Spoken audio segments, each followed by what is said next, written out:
Anggap aja nama dia Rangga. Jadi si Rangga ini lagi ngafalin nama dari bagian-bagian otak. Jadi yang Rangga lakuin ini, dia tuh nerapin metode yang namanya tuh chunking. Biar lo makin paham gimana cara kerjanya chunking ini, coba lo hafalin nomor telepon ini dalam 10 detik.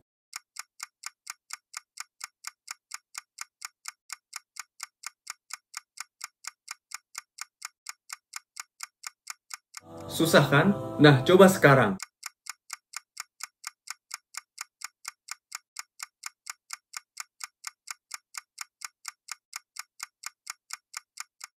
Dari sini lo sadar nggak sih, kalau informasi yang besar itu dipecah-pecah jadi informasi yang lebih kecil, pasti lebih gampang dihafal. Oke guys, back to Rangga. Sekarang Rangga ini lagi belajar sosiologi, dan dia tuh lagi kesulitan ngafalin jenis-jenis akomodasi. Jadi solusi yang Rangga lakukan adalah asosiasi dan visualisasi. Dari yang Rangga pelajari, salah satu jenis-jenis akomodasi itu adalah koersi. Koersi itu kan terjadi karena ada paksaan dari pihak yang lebih tinggi kan ya. Jadi yang Rangga visualisasikan itu ada 2 karyawan yang berantem dan ada 1 bos di tengah. Cara yang kedua, Rangga juga bisa asosiasikan kata koersi dengan sesuatu yang dia tuh udah tahu. Misalnya koreksi. Jadi dia kaitkan kata koersi dan kata koreksi. Itu dia ngebuktiin kalau gambar itu lebih gampang diingat daripada kata-kata. Jadi gambar itu lebih gampang nempel di otak. Dan fenomena ini tuh ada nama kerennya, yaitu the super priority effect. Jadi daripada lo ngafalin pakai kata-kata, mending lo hafalin pakai gambar atau lo asosiasikan kata-kata tersebut dengan kata-kata yang udah lo familiar. Kembali lagi ke Rangga, kan jenis-jenis akomodasi itu kan ada banyak ya, nggak cuma koersi doang. Pasti banyak dan susah untuk dihafal buat si Rangga. Jadi solusi yang Rangga lakuin yaitu menggunakan metode mnemonik. Jadi yang Rangga lakuin, dia buat kata-kata kokoa metosa. Ko-nya itu koersi, ko-nya itu kompromi, a-nya itu abritase, me-nya itu mediasi, to-nya itu toleransi, sta-nya itu stalemante. Kalau Rangga ngafalinnya kayak gini jadi lebih gampang. Oke, taktik selanjutnya adalah metode Losai. Metode Losai ini mirip-mirip kayak metode visualisasi, tapi bedanya lo asosiasikan gambar yang lo visualisasi dengan tempat yang lo familiar. Oke, contoh, misalnya lo harus ngafal apel, pensil, kertas, sama buku. Anggap aja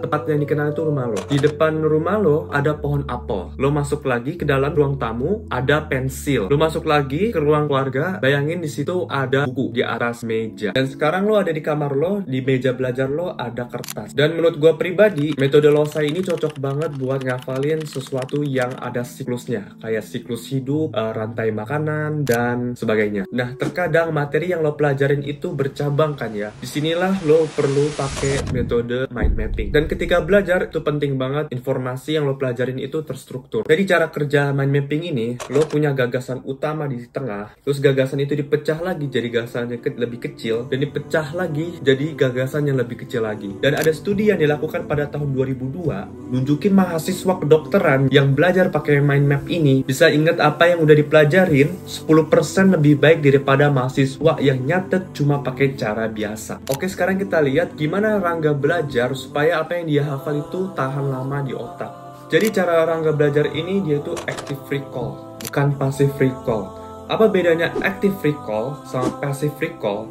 Contoh dari passive recall itu, kalian buka buku, baca ulang, kalian lupa, buka buku lagi, baca ulang, itu passive recall. Active recall, kalian mengingat apa yang kalian pelajari langsung dari kepala kalian. Itu bedanya. Active recall ini bisa juga pakai flashcard, ngerjain kuis, atau ngajarin ke teman kalian. Studi yang dilakukan pada tahun 2006, partisipan A disuruh mengingat kembali informasi yang udah dipelajari tanpa lihat dari sumbernya. Sedangkan partisipan B disuruh cuma ngebaca ulang materi yang sama sebelum ujian. Dan hasil dari studi ini nunjukin bahwa active recall ini bisa secara signifikan membuat partisipan mengingat informasi lebih baik daripada partisipan yang cuma ngebaca ulang materi yang sama. Back to Rangga. Nggak lama abis si Rangga belajar, entah lewat buku atau kelas, pasti dia lupa apa yang dia pelajari. Dan itu ada hubungannya sama the forgetting curve. Umumnya, setelah kita belajar, kita tuh cuma ingat 60% apa yang kita pelajari. Setelah sejam, kita cuma ingat 50%.